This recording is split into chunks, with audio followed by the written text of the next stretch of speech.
Baik, puji Tuhan, shalom bagi setiap kita. Pada hari ini kita siapkan hati kita untuk mau datang menyembah kepada Tuhan, membawa setiap penyembahan yang sejati di hadapan Tuhan. Saya akan percaya ketika kita rindu akan hadirat Tuhan, Allah ada bersama-sama dengan kami, memenuhi setiap kerinduan kami Tuhan. Thank you Lord Jesus. Terima kasih Tuhan Yesus. Kau sangat baik, Engkau sungguh luar biasa baik dalam hidup kami Tuhan. Kami bersyukur dan kami bangga memiliki Allah seperti Engkau Tuhan. Kami membawa setiap pujian penyembahan dengan penuh sukacita di hadirat Tuhan. Terima kasih Yesus. Terima kasih.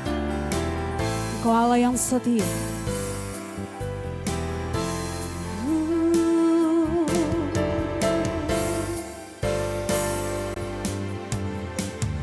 Roh-Mu yang hidup penuhiku, mengalir dalamku.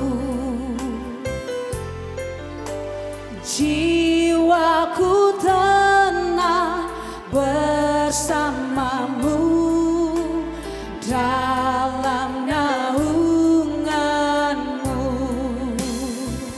Ku buka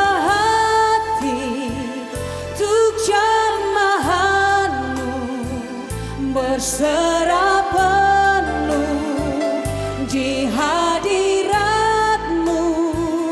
Kau ambil alih seluruh hidupku di altar-Mu, menyembah-Mu.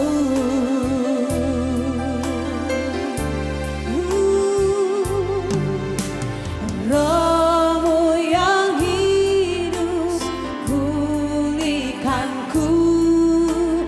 Engkaulah damaiku. Jiwaku tenang bersamamu dalam naungan. Ku buka hati Tuhan, hati untuk jamahan-Mu, berserah penuh di hadirat-Mu. Kau ambil alih seluruh hidupku di altar-Mu, menyembah-Mu. Ku buka hati untuk jamahan-Mu, berserah penuh di hadirat-Mu. Kau ambil alih seluruh hidupku di altar-Mu, menyembah-Mu. Katakan, ku buka hati untuk jamahan-Mu, berserah penuh di hadirat-Mu. Kau ambil alih seluruh hidupku di altar-Mu, menyembah. Ku buka hati buat jamahan-Mu, berserah penuh di hadirat-Mu. Kau ambil alih seluruh hidupku di altar-Mu. Ku buka hati Tuhan untuk jamahan-Mu, berserah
syukuri. Haleluya, haleluya. Terima kasih Tuhan, kesempatan yang Tuhan berikan kepada kami dalam hidup kami ini untuk mengenal dan percaya kepada Tuhan, untuk belajar firman Tuhan, untuk mengetahui tentang apa yang Tuhan kerjakan, apa yang Tuhan mau dan apa yang Tuhan tidak mau. Engkau memberikan banyak hal rahasia tentang alam, dunia, orang mati, surga, neraka, demikian juga hal-hal yang lain. Bagaimana pekerjaan Tuhan, Engkau mengutus Roh Kudus para malaikatmu dan mengutus juga para nabi atau orang-orang suci murid-murid-Mu. Demikian juga Tuhan, Engkau mengingatkan kami akan satu musuh yang selalu mengintai, yaitu iblis, si pembinasa keji. Dia seorang pembinasa dan pencuri, pembunuh manusia sejak awalnya. Oleh karena itu Tuhan, berikan kepada kami hikmat untuk mengerti, memberkati umat-Mu dimanapun mereka berada, dilindungin, dipagarin, diberi kekuatan, disembuhkan, dipulihkan. Demi nama Yesus Kristus diberikan damai sejahtera. Haleluya. Amin. Shalom, puji Tuhan. Kita tahu bahwa firman Allah itu mengajar tentang alam semesta penciptaan. Bagaimana kita tahu tentang surga, neraka, ada Roh Kudus, malaikat. Bagaimana juga iblis yang sejak awal pembunuh manusia. Dia membinasakan, yang mencuri. Bagaimana dia menggoda, menghancurkan umat manusia dari awal sampai dengan saat ini. Oleh karena itu, hari ini kita tetap masuk di dalam seri dunia roh atau alam roh. Nah, kita masuk di dalam sistem dunia roh. Ada sistemnya. Khususnya kalau kita tahu di surga tentu ada Bapa, Anak, Roh Kudus. Juga ada yang namanya kerubium. Juga ada namanya para malaikat. Juga di tengah-tengah takhta itu kita lihat ada juga 4 makhluk yang mendukung takhta Allah, di mana Tuhan ada di situ, dan di sekelilingnya ada 24 tua-tua. Kita juga tahu ada Gabriel, Mikael, ada Rafael, tentunya kita juga tahu ada Lucifer juga. Oleh karena itu, kita mau melihat sesuatu yang Tuhan ajarkan. Suatu hari saya mendapatkan sesuatu dari Tuhan, yaitu pengajaran cukup bagus tentang Efesus pasal 6 ayat 10 sampai dengan 12. Akhirnya hendaklah kamu kuat di dalam Tuhan, di dalam kekuatan kuasa-Nya. Kenakan seluruh perlengkapan senjata Allah, supaya kamu dapat bertahan melawan tipu muslihat iblis. Karena perjuangan kita bukanlah melawan darah dan daging, tetapi melawan pemerintah-pemerintah, melawan penguasa-penguasa, melawan penghulu-penghulu dunia yang gelap ini, melawan roh-roh jahat di udara. Dari sini kita belajar bahwa Tuhan memberi kekuatan kepada kita, dan kita bukan berperang melawan manusia walaupun dia jahat, tetapi unsur yaitu sesuatu yang menggerakkan manusia itu, yang membuatnya menjadi jahat, yaitu roh jahat. Kalau kita tahu roh jahat adalah tingkat paling rendah, di atasnya adalah penghulu-penghulu. Kita tahu persis yang lampau, yaitu ketika Tuhan menyembuhkan orang dan melakukan mujizat. Ahli Taurat orang Farisi memfitnahnya, berkata bahwa Yesus mengusir setan dengan penghulu. Maksudnya penghulu setan, pemimpin dari roh-roh jahat itu. Tapi Yesus kemudian menegaskan bahwa mereka telah menghujat Roh Kudus, karena itu pekerjaan Tuhan, bukan pekerjaan setan. Di atas penghulu pemimpin daripada roh-roh jahat itu ada namanya penguasa-penguasa. Itulah yang dikatakan roh teritorial juga. Di atasnya itu ada pemerintah-pemerintah. Apa sih pemerintah itu? Kalau kita tahu di dunia perpolitikan, yang namanya DPR, MPR, legislatif yang menentukan undang-undang, peraturan semuanya. Dan tentunya juga ada eksekutif, yaitu kita tahu dari presiden, wakil presiden, menteri, sampai gubernur, wali kota, bupati, dan sebagainya. Tentunya kita tahu juga ada penghulu-penghulu. Nah, penghulu-penghulu itu ya kita tahu itu pemimpin-pemimpin dari bawahan-bawahan yang paling rendah. Nah, kita ini seringkali cuma menghadapi setan-setan. Kita udah keteter-keteter. Kita nggak tahu itu namanya penghulu. Setan yang lebih kuat lagi. Kita juga belum tahu namanya bagaimana penguasa-penguasa teritorial, orang-orang, maksudnya setan-setan yang menguasai, membuat satu budaya, membuat manusia di daerah itu tertutup, sehingga dia mungkin membuat satu pandangan supaya orang itu mengorbankan anaknya, atau satu berbuat begini, setiap daerah itu bisa dibedakan. Tetapi kita tidak pernah melihat itu pemerintah-pemerintahnya. Pemerintah ini dimaksud bukan pemerintah, yaitu negara yang ada di dunia. Ini pemerintah ini di dalam bahasa Inggris itu principalities, yaitu kepala-kepala atau principal-principal. Yaitu principalities artinya di sini pemerintah-pemerintah. Tetapi lebih saya tekankan adalah tentang prinsip-prinsip yang mengatur itu. Suatu saat ketika saya ditunjukkan oleh Tuhan, saya ada satu ruangan yang cukup besar dan bagus sekali. Saya menatap sebuah sudut yang ada pintu yang cukup lebar. Tetapi pintu itu tertutup, di mana ada seorang pengawal perempuan, ya cukup besar badannya. Dia jalan hilir mudik di depan pintu itu, bolak-balik, bolak-balik. Saya cuma tertuju ke sana, pandangan saya. Tanpa sadar saya lihat ada apa ya. Tiba-tiba di samping saya, Tuhan menuntun tangan saya dan berkata, mari masuk. Saya berjalan. Waktu berjalan, saya melewati perempuan itu, penjaga itu, dia tidak melihat saya. Karena ada Tuhan. Ketika kemudian pintu terbuka, dia tidak melihat kalau pintu terbuka. Dan kemudian saya masuk, melewati pintu itu, ruangan cukup besar. Ya sekitar, saya tidak bisa hitung dengan tepat, ya sekitar antara bisa 7-8 meter atau 6 meter gitu. Ukurannya besar sekali. Dan di depan saya ada meja yang mewah. Meja yang mewah, meja kerja. Terus di baliknya meja kerja itu ada seorang jas hitam duduk sambil berpikir. Dan dia bukan menghadap ke meja, dia membelakangi meja, dia melihat taman. Karena itu ada kaca semua yang memisahkan antara ruangan itu dengan taman. Dia sedang melihat taman, mungkin berpikir keras ya. Kemudian Tuhan nuntun saya dan dia tunjukkan di meja itu. Dan di meja itu ada coretan nama-nama, nama gereja, denominasi, juga nama pendeta, nama banyak orang.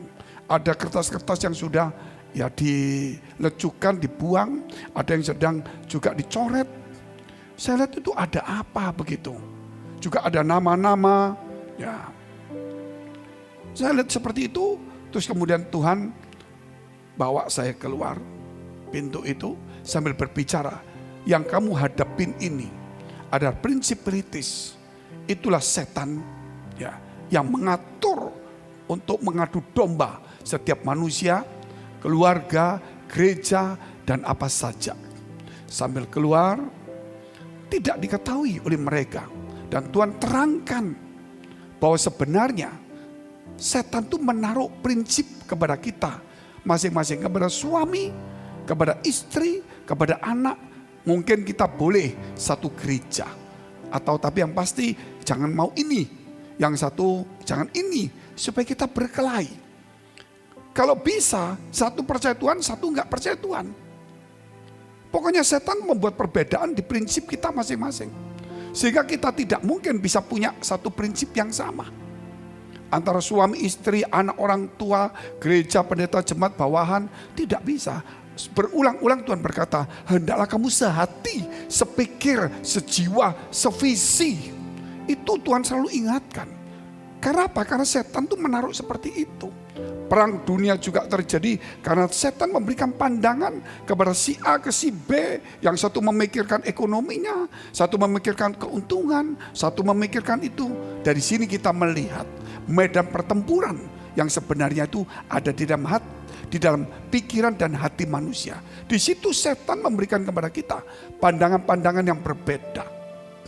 Oleh sebab itu jangan pernah terkejut kalau kita lihat di gereja, dimanapun juga rumah tangga, di pemerintahan, di tempat-tempat orang suci, itu terjadi konflik perselisihan. Sehingga Tuhan selalu mengajarkan juga supaya kita sangkal diri, pikul salib, saudara. Karena perjuangan kita bukan melawan darah dan daging, tapi yang paling atas pemerintah. Kita kerap kali cuma mengusir setan-setan roh jahat itu.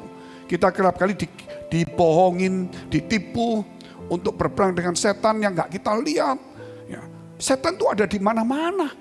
Kadang-kadang kita diajarin, ayo kita lemparkan garam, semprot air suci. Sampai kapan? Gak bisa. Karena dunia ini sudah dipenuhi seperti itu. Yang penting itu Tuhan menyertai kita. Bagaimana kita diisi dengan firman Allah terus pikiran kita. Jangan apalagi nanti saudara pergi ke cari tempat lain. Di sudut situ kita pengen sini. Atau kita nanti di pinggir kota. Atau di perempatan jalan. Atau di ujung taman. Di pohon ini. Atau kita ke gunung. Usir setan. Gak ada gunanya. Karena setan ada di mana-mana. Yang penting saudara bagaimana Tuhan jaga kita. Dan kita terus memerangi setan itu dari hati dan pikiran kita. Itu aja yang terjadi. Belum kita menghadapi penghulu-penghulu. Belum kita menghadapi penguasa-penguasa. Apalagi kita tidak tahu satu konsep yang paling bahaya. Yaitu tentang prinsip politis pemerintah-pemerintah. Ini gereja dan kita tidak menyadarinya. Bahwa kita cuma berperang dengan setan secara fisik. Fisik maksudnya bukan tubuh ini. Dengan doa, dengan iman.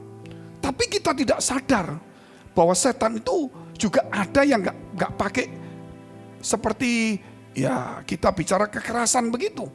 Tapi dia mainnya halus. Dia seperti menipu Adam dan Hawa. Memberikan konsep yang berbeda. Sehingga dia berkata, bukankah Tuhan berkata semua boleh dimakan? Adam, oh boleh, tapi yang ini jangan. Kenapa? Gini, oh maksud Tuhan, nah itu dikasih prinsip pandangan yang berbeda untuk menjatuhkannya. Oleh sebab itu kita harus belajar firman Allah. Kalau tidak kita akan diselewengkan. Saya ajak doa dulu sebelum kita masuk lebih dalam lagi. Bapa kami dalam surga, kami berdoa untuk suami, istri, orang tua, anak, maupun Tuhan dari kelompok-kelompok mana, gereja, bawahan, pemimpin-pemimpin, semua yang berbeda pendapat, supaya mereka sadar bahwa ada iblis yang menaruh pendapat yang berbeda, sehingga kita timbul perpecahan, pertengkaran, perselisihan, dan peperangan. Oleh karena itu Tuhan, buatlah kami sehati, sejiwa, sepikir, sevisi, kami bersama-sama untuk membersihkan pikiran kami dari kepentingan kami tersinggung iri hati, supaya kami mementingkan perkara Tuhan dan kami boleh menyangkal diri. Terima kasih Tuhan, Engkau telah memberikan pandangan kepada kami, sehingga kami boleh sekarang meningkat. Kami bukan hanya berdoa mengusir setan saja. Tetapi terlebih kami membersihkan hati pikiran kami. Supaya bukan tempat ladang setan, tetapi Roh Kudus, firman Allah yang menguasai kami. Sehingga segala perbedaan bukan membuat kami bertengkar. Supaya kami tidak terjadi perpecahan. Tetapi firman membuat kami menjadi satu dan berdamai. Demi nama Yesus Kristus. Haleluya. Amin. Saudara yang kasih Tuhan, itulah sesuatu yang luar biasa. Saya mendapatkan itu, saya belajar begitu banyak. Itu sudah saya tulis dalam buku saya. Saya penulis buku ada kurang lebih 7 atau 8. Yang pertama itu pencuri takhta Allah. Yang kedua itu masalah adalah berkat. Yang ketiga bergaul atau berdoa. Dan saya tulis juga buku tentang musuh Allah dalam gereja.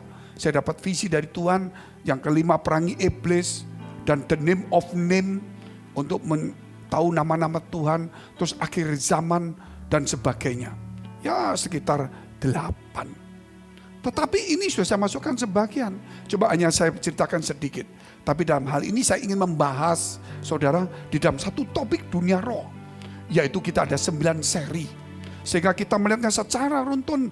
Tapi saya tidak mengajak saudara untuk mendalami seluk-beluk iblis. Karena Tuhan tidak suka kita mendalami seluk iblis. Artinya apa? Kita ingin cari tahu iblis di mana, kekuatannya di mana, kita patahkan, kita runtuhkan dengan doa, dengan mungkin perjamuan suci, kita serang, tidak perlu. Karena kita nggak perlu nyerang dia, dia selalu datang kepada kita. Kalau dia ada di luar, kita nggak perlu cari tahu, kita nggak mau dengerin orang yang mungkin orang-orang bekas dukun, kita ingin tahu ilmunya apa, sudah bertobat ilmunya apa. Terus nanti dukun A, dukun B. Gak perlu saudara. Terlalu ribuan itu. Dan Tuhan juga tidak mau kita terlalu terlibat seperti itu. Seluk-beluk. Kita mencari tahu. Kita ingin belajar ilmu sihir, mantra. Hanya sekedar tahu. Kita akan tertipu. Kita boleh lihat apa yang ada di Alkitab. Bahwa iblis itu ada pembunuh manusia sejak awal. Dia penipu dan dia pencuri, membinasakan. Dan Tuhan kasih tahu konsep-konsepnya.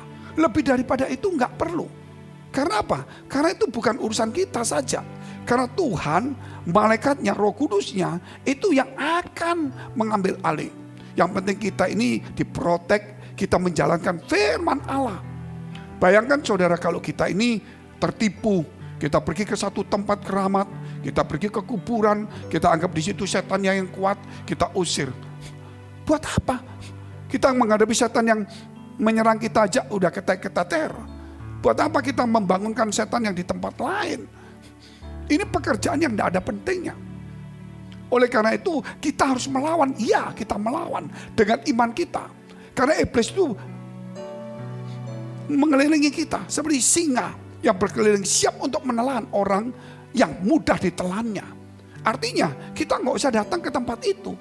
Dia selalu mengganggu rumah tangga kita, gereja kita, di mana kita berada, selalu mengintai. Ketika dia mencari kelemahan kita. Apalagi saudara ketika kita terganggu, kita nggak ke gereja, terus kita belajar mengetahui ilmu-ilmu itu, akhirnya kita kaget. Seakan-akan iblis itu maha kuasa. Iblis itu hebat, kita takut. Padahal iblis itu memang kuasa, tapi bukan maha kuasa. Roh Tuhan menyertai kita untuk melawannya.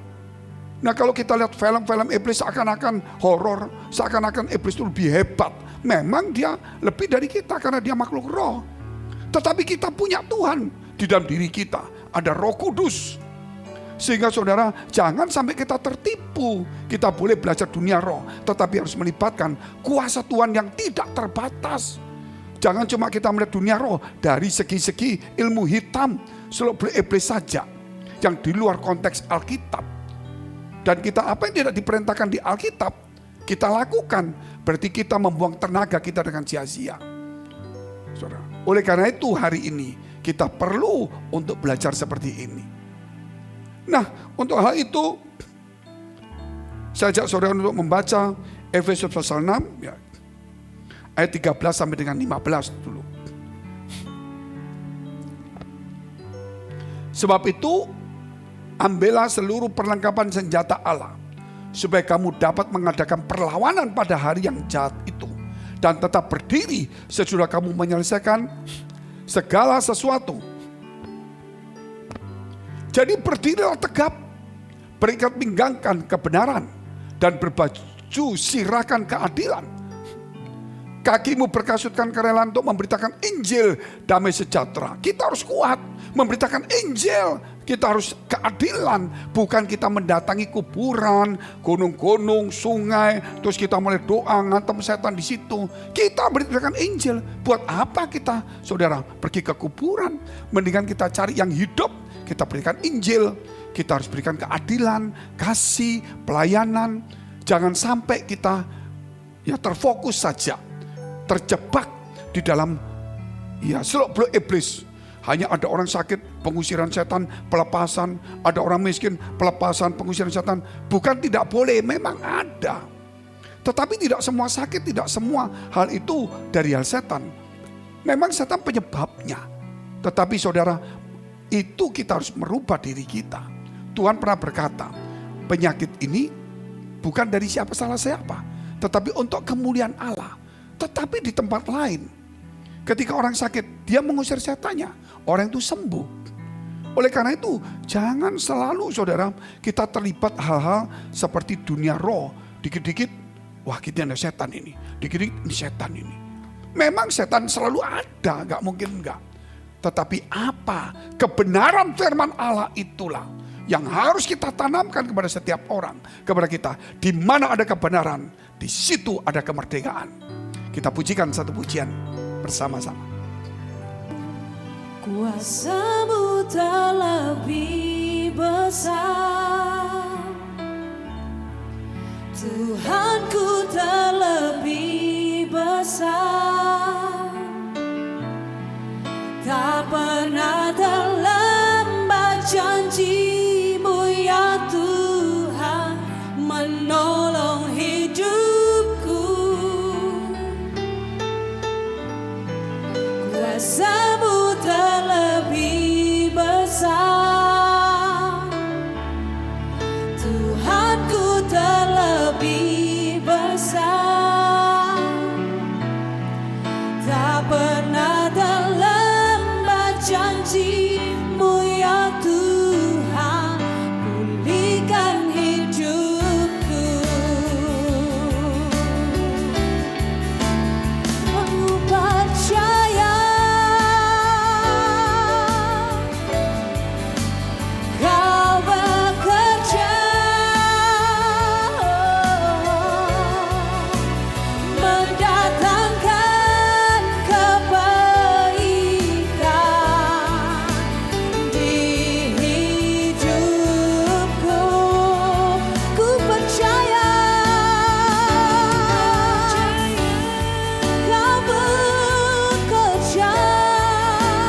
Yohanes 17 mengatakan ketika Tuhan sebelum dia disalibkan, dia berdoa supaya kita bersatu. Kenapa dia berdoa supaya kita bersatu? Karena iblis itu membuat perpecahan, memberikan doktrin-doktrin yang berbeda. Kita mungkin memang pandangan kita bisa berbeda, namun Tuhan kita adalah satu. Dan kita tahu juga, sehingga kita harus menyatukan semuanya. Baik Bapa, Anak, dan Roh Kudus Tritunggal itu, kita tidak bisa memecah-mecahkannya, kita tidak bisa juga mengatakan hal-hal yang lain. Apa yang ada di Alkitab itu yang disebutkan. Oleh karena itu saudara, kalau kita lihat terus, kalau kita lupa untuk mengajar, mengerjakan Injil kepada orang lain, hidup dalam kebenaran, akhirnya setan bermain pada kita. Taruhlah konsep doktrin yang berbeda, sehingga kita mulai berkelahi dengan gereja lain, pandangan yang lain. Memang mungkin setiap gereja itu punya visi berbeda.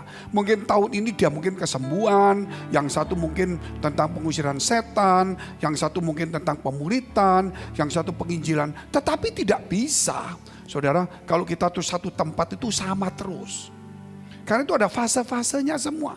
Kalau kita ngusir setan bolak-balik, tanpa kebenaran setan ya bolak-balik terus. Kita tuh berkata, oh puji Tuhan setan keluar, masuk lagi ke satu lagi. Besok pengusiran setan, puji Tuhan kalau masuk lagi satu. Yang penting itu boleh kita mengusirnya, tetapi itu bukan menjadi satu patokan. Karena Tuhan berkata, pada hari terakhir banyak orang berkata, Tuhan aku sudah mengusir setan demi namamu, melakukan mujizat demi namamu, bernubuat demi namamu. Tapi Tuhan, inyalah kamu, aku tidak kenal kamu. Karena konsepnya seperti itu. Kalau orang dalam hidup kebenaran, saudara, dia tidak perlu lagi dengan macam-macam. Karena setan sudah tidak bisa menyerangnya. Persoalan kita tidak hidup dalam kebenaran. Akhirnya kita cari mujizat. Kenapa? Karena kita susah. Kita mau demonstrasi. Kita lupa untuk menunjukkan sebagai manusia Allah. Yaitu anak-anak Allah yang menjadi berkat bagi banyak orang. Dengan santun, etika, karakter yang bagus. Akhirnya kita mulai bernubuat. Kalau orang percaya, nggak usah takut, karena nubuatan Alkitab berkata bahwa Allah menyertai kita sampai akhir zaman. Kalau engkau takut, kalau engkau punya beban berat, Tuhan akan memintanya, akan menanggungnya dan meminta segala khawatir kita. Itulah iblis yang mencoba masuk dan Tuhan ajarkan kepada saya.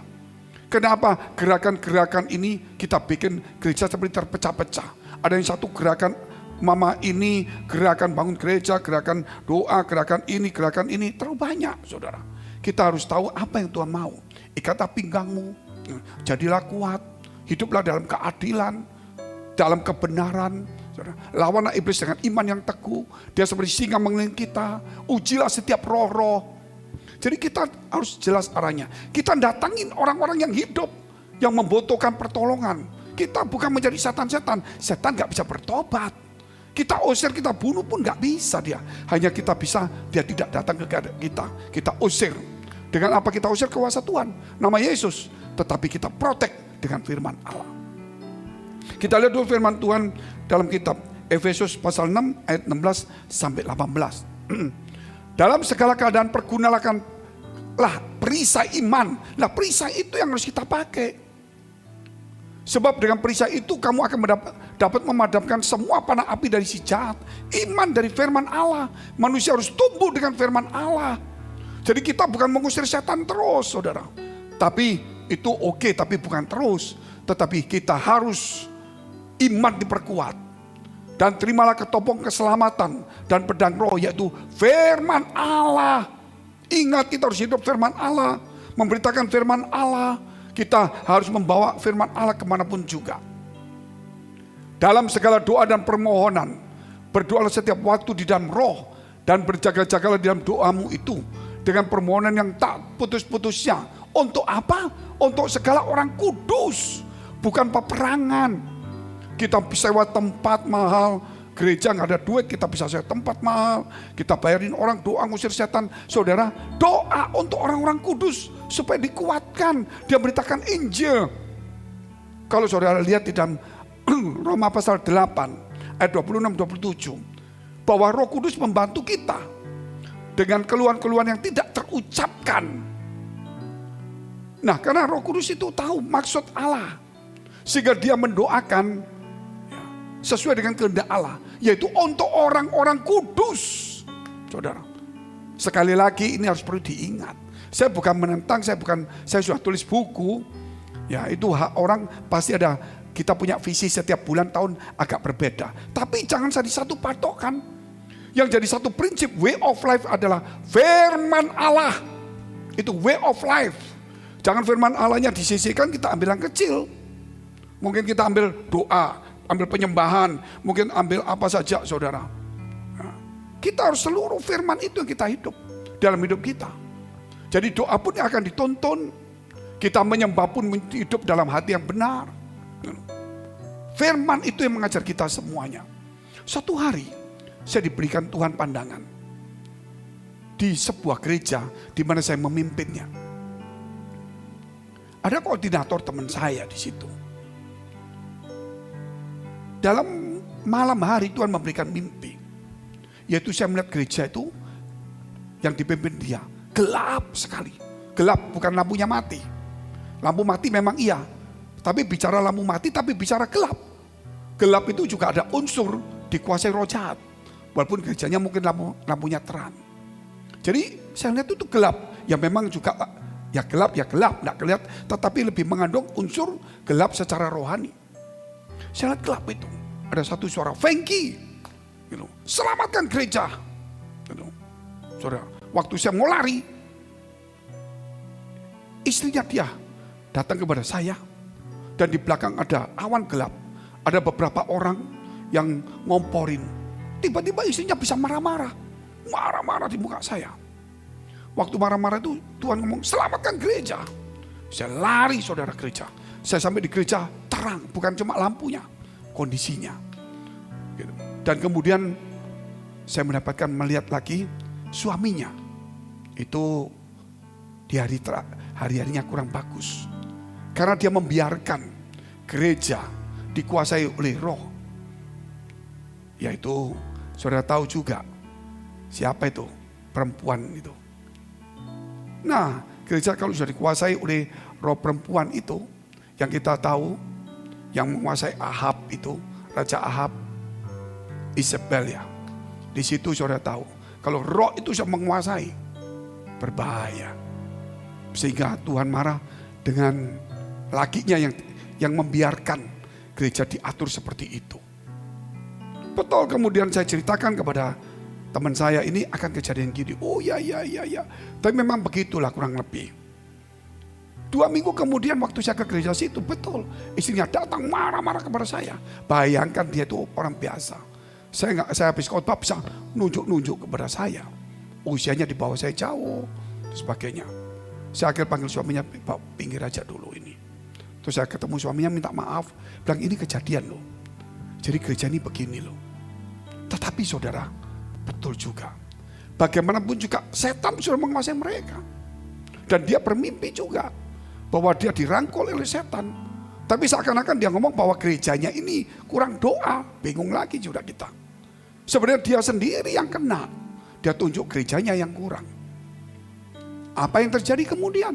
Tuhan selamatkan gereja. Tuhan ambil keputusan. Dan Tuhan berkata, batu pun kujadikan bisa menjadi gembala. Tuhan mempunyai keputusan, orang ini tidak bisa dipakai. Saudara, ini kita bicara tentang kebenaran. Kalau roh Isabel menguasai gereja, boleh perempuan jadi gembala bagus, tapi kalau roh Isabel tidak bisa. Oleh karena itu saudara yang dikasihi Tuhan, ya, kita doa dulu. Bapa kami dalam surga, biar gereja, biar keluarga, biar suami, supaya benar-benar Tuhan hidup dalam firman Allah, supaya dia menjadi imam. Juga roh Isabel dijauhkan daripada setiap keluarga-keluarga. Tuhan kau tolong setiap kami, supaya gerejamu boleh terang bukan gelap. Biar engkau lindungi setiap koordinator gembala, engkau lindungi setiap para pemimpin gereja, supaya mereka hidup di dalam kebenaran, tidak lalai di dalam pelayanan, hidup dengan permohonan tidak putus-putusnya untuk orang-orang kudus, dan memberitakan Injil serta perisai iman dari firman Allah. Demi nama Tuhan Yesus, Kami sudah mengucap syukur, memberkati semuanya. Haleluya. Amin. Yang terjadi perpecahan gereja. Dia mempersiapkan karena dia tahu begitu, bukannya minta ampun. Dia ngomong nanti saya serahkan, Pak. Tetapi dia sudah mempengaruhi. Tuhan sudah berkata ini akan dipecah. Dan memang terjadi, saudara. Perpecahan, pemberontakan, pengkhianat tidak baik. Buka gereja itu bagus. Tetapi tidak semudah orang mau seperti buka perusahaan. Buka perusahaan pun Tuhan kita berisi berdoa. Mau cari pacar pun, mau menikah pun kita tahu Tuhan yang jodohkan. Gereja itu bagus, bukan tidak bagus. Tetapi motivasi, kehendak Allah enggak. Kita lihat dulu tentang Matius 12 ayat 43 sampai dengan 45. Apabila roh jahat keluar dari manusia, ia pun mengembara ke tempat-tempat yang tandus mencari perhentian. Tetapi ia tidak mendapatnya. Lalu ia berkata, aku akan kembali ke rumah yang telah kutinggalkan itu. Maka pergilah ia dan mendapati rumah itu kosong, bersih, tersapu dan rapi teratur. Lalu ia keluar dan mengajak 7 roh lain yang lebih jahat daripadanya. Dan mereka masuk dan berdiam di situ. Maka akhirnya keadaan orang itu lebih buruk daripada keadaannya semula. Demikian juga akan berlaku atas angkatan yang jahat ini. Yaitu angkatan jahat siapa? Orang yang percaya, orang yang rumahnya dibersihkan, orang yang sudah bertobat, namun tidak diisi firman Allah. Dia cuma rutinitas, aktivitasnya tinggi seperti Marta, bukan seperti Maria dengar firman Allah. Dia tahu firman Allah jadi pengetahuan, dia ingin dihormati, dapat fasilitas. Dia bukan memfasilitasi orang-orang supaya ketemu Tuhan, saudara. Nah inilah perbedaan kecil yang kita tahu. Itu pekerjaan dari prinsip perintis. Gerejanya bagus, pekerjaannya bagus, doanya nyerang setan iya. Tetapi doktrinnya, visinya, pandangannya, hatinya jauh. Oleh karena saudara, akhirnya dikatakan setan ketika melihat rumah itu kosong, tidak ada firman, tidak ada Roh Kudus. Kenapa tidak ada Roh Kudus? Seperti Saul, Roh Allah meninggalkan dia karena ada ambisi, ada kejahatan. Oleh sebab itu hati perlu dijaga dengan firman Allah itu. Akhirnya roh jahat itu melihat kosong rumahnya. Dia mau masuk lagi takut karena dulu sudah diusir oleh Tuhan.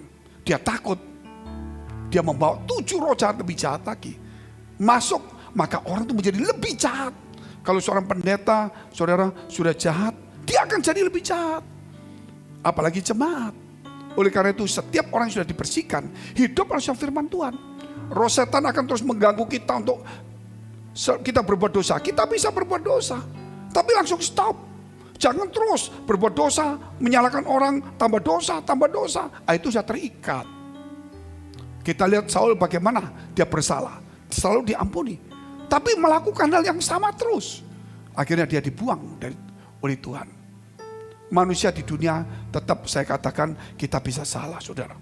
Sebagai pemimpin bisa salah, melayan bisa salah. Tapi bukan hidup terus di dalam kesalahan. Dan membenarkan diri. Kita harus kembali kepada Tuhan. Kita harus memberikan hati kita, telinga kita untuk dengar firman Allah. Teguran-teguran, makanan yang keras itu kita perlu. Jangan cuma yang menidurkan kita. Karena kita sudah rohaninya kita harus dewasa saat ini. Soalnya kita ingin membangun rumah rohani. Jadi kita mesti beri kekuatan pandangan. Jangan cuma kita diberikan hal yang tertentu. Mari kita tunduk kepala, kita berdoa. Memberkati firman-Mu, mengurapi setiap keluarga, gereja, dimanapun berada. Supaya doktrin pandangan kami yang berbeda tetap dikuasai firman Allah. Perisai iman yang menjaga kami, ketopong keselamatan, pedang firman Allah, kerelaan untuk memberitakan Injil, hidup dalam kebenaran, permohonan yang tidak putus-putusnya untuk orang-orang kudus, dan menjadi kuat karena firman Allah. Memberkati supaya kami sevisi, sehati, sejiwa, sepikir, dan kami menjawab Tuhan, dan kami mau supaya doa Yesus supaya kami bersatu, kami tingkatkan dalam nama Yesus. Kami berdoa untuk semua gereja yang ada di seluruh dunia, dari hamba Tuhan sampai kepada umat Tuhan. Kiranya Tuhan memberkati mereka supaya mereka menjadi berkat dan hidup mereka berdampak supaya di mana gereja mereka melayani dipenuhi orang-orang yang takut Tuhan dan tulus hatinya. Kami berdoa Tuhan untuk semua gereja yang ada di seluruh dunia, supaya mereka bersatu, rukun dan tidak terpecah-pecah, supaya dunia percaya Yesus adalah Tuhan bagi kemuliaan Allah Bapa di surga. Demikian gereja di mana kami menggembalakannya, gereja Blessing the Spirit. Kami berdoa Tuhan untuk setiap persembahan yang dipersembahkan umat-Mu. Mereka yang melayani, mereka yang aktif, mereka yang berjemaat, kiranya apa yang mereka kerjakan boleh berkenan kepada Tuhan. Engkau memberkati segala pekerjaan, rumah tangga, kesehatan mereka, iman rohani mereka sampai kepada anak cucu mereka. Kebajikan kemurahan selalu menyertai mereka. Mari dekapkan kedua tanganmu di dadamu. Untuk menerima berkat itu mudah, namun menjaga hati itu sukar. Sebab itu firman Tuhan berkata, jagalah hatimu dengan penuh segala kewaspadaan, karena dari situlah terpancar kehidupan. Jadilah berkat dan terimalah berkat rahmat anugerah dari Allah Bapa di surga. Di dalam putra tunggalnya Yesus Kristus yang sudah mati untuk dosa kita, bangkit pada hari ketiga, Dia naik surga, menyediakan rumah, akan menjemput kita dan menghakimi seluruh umat manusia. Dan di dalam persekutuan dengan Roh Kudus, mulai hari ini sampai selama-lamanya. Kita akhiri dengan doa yang diajarkan Tuhan Yesus kepada kita. Bapa kami yang ada di surga, dikuduskanlah namamu, datanglah kerajaanmu. Jadilah kehendak-Mu di bumi seperti surga. Berikanlah kami pada hari ini makanan kami yang secukupnya. Dan ampunilah kami akan kesalahan kami, seperti kami telah mengampuni orang yang bersalah pada kami. Dan janganlah membawa kami ke dalam pencobaan, tetapi lepaskanlah kami daripada yang jahat. Karena Engkau yang punya kerajaan dan kuasa dan kemuliaan sampai selama-lamanya. Amin. Mari kita pujikan satu pujian bersama-sama.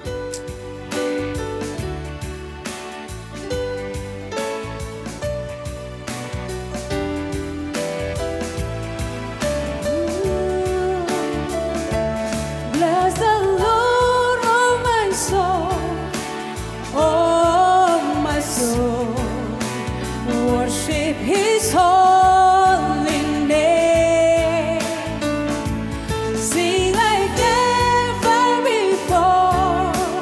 Oh my soul, I worship Your holy name. Bless the Lord, bless the Lord, oh my soul, oh my soul. Worship His holy name. Sing like never before. Oh my soul, I worship Your holy name.